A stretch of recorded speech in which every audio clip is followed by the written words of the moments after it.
gaynde ci àll lay dundee ndax dafay fàdd di dundee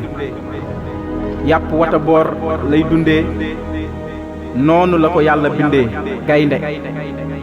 tur wu rëy la ko tuddee te moo di gaynde fit wu rëy la juddoo doole ju bari lay màggee ndigg lu tuuti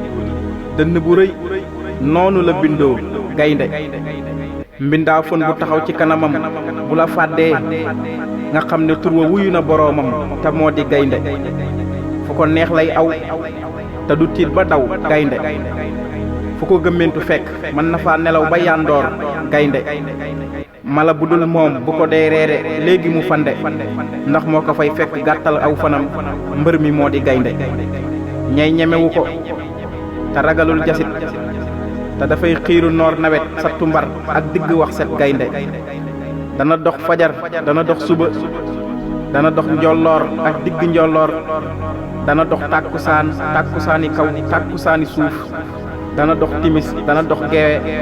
dana dox xaaju guddi gaynde dana dox ak lu mu tar-tar ba bu doon dégg bal yi naan raw tarpi ndaw taraw ñoom duñu daw gaynde tàppetul tene lu mu feebar àll bi gisul ku ko ci tane ndax fit du feebar bay tane te ñoom moom la ñu am gaynde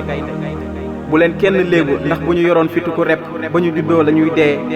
laajal àll bi ñu ciy guddee ndax mës na noo gis gaynde gu ndaw gu dee gaynde Ibrahima Seck Taalif